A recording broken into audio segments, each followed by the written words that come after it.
സ്പീക്കറുടെ അനുമതി വാങ്ങാത്തതിനാൽ PT. Thomas എം.എൽ.എയുടെ മൊഴിയെടുക്കൽ തടഞ്ഞു. വിവരങ്ങളുമായി ലെസ്ലി ജോൺ ചേരുന്നുണ്ട്.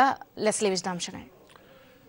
സൗമ്യ, നടിയെ ആക്രമിക്കപ്പെട്ടതുമായി ബന്ധപ്പെട്ട കേസിലാണ് ജനപ്രതിനിധികളുടെ മൊഴിയെടുക്കാൻ അന്വേഷണ ഉദ്യോഗസ്ഥന്മാർ തീരുമാനിക്കുകയും ഇതനുസരിച്ച് 2 എം.എൽ.എമാരുടെ മൊഴി രാവിലെ രേഖപ്പെടുത്തുകയും ചെയ്തത്.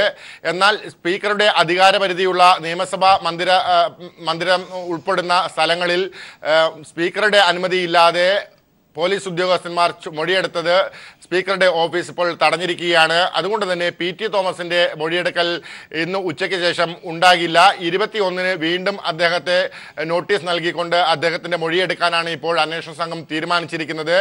സ്പീക്കറുടെ അനുമതിയില്ലാതെ കയറിയ സാഹചര്യം, അതായത് ഈ കാമ്പൗണ്ടിൽ കയറിയ സാഹചര്യത്തെക്കുറിച്ചും ഇപ്പോൾ അന്വേഷണ ഉദ്യോഗസ്ഥന്മാർ സ്പീക്കറുടെ ഓഫീസിനോട് വിശദീകരിക്കേണ്ട അവസ്ഥയിലേക്ക് കാര്യങ്ങൾ എത്തിയിരിക്കുന്നു. എന്തായാലും രാവിലെ 2 ജനപ്രതിനിധികൾ മൊഴിയെടുക്കൽ പൂർത്തിയാക്കി കഴിഞ്ഞു. രാവിലെ 10 മണിക്ക് അൻവർ സാദത്തിന്റെ മൊഴിയാണ് ആദ്യം രേഖപ്പെടുത്തിയത്. അദ്ദേഹത്തിന്റെ മൊഴിയിൽ ദിലീപുമായുള്ള അദ്ദേഹത്തിന്റെ ബന്ധങ്ങൾ എന്തൊക്കെയായിരുന്നു എന്നുള്ളതായിരുന്നു പ്രധാനമായും രേഖപ്പെടുത്തിയിരുന്നത്. സാമ്പത്തിക ഇടപാടുകളും പൾസർ സുനിയുമായുള്ള ഏതെങ്കിലും തരത്തിലുള്ള ബന്ധമുണ്ടോ എന്നുള്ള കാര്യങ്ങളെല്ലാം തന്നെ മൊഴിയിൽ രേഖപ്പെടുത്തിയിട്ടുണ്ട്.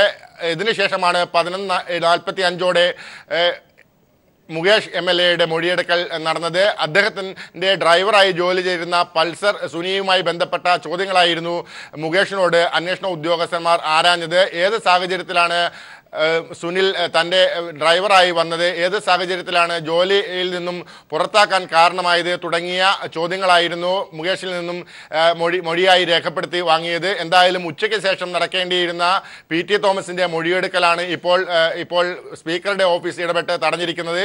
21-ന് അദ്ദേഹത്തിന്റെ മൊഴി രേഖപ്പെടുത്തുമെന്നാണ് അന്വേഷണ ഉദ്യോഗസ്ഥന്മാർ അറിയിച്ചിട്ടുള്ളത്. ലെസ്ലി ജോണാണ് വിവരങ്ങൾ നൽകിയത്. സ്പീക്കറുടെ ഓഫീസിന് അനുമതി വാങ്ങാത്തതിനാൽ പി.ടി. തോമസ് എം.എൽ.എയുടെ മൊഴിയെടുക്കൽ തടഞ്ഞു.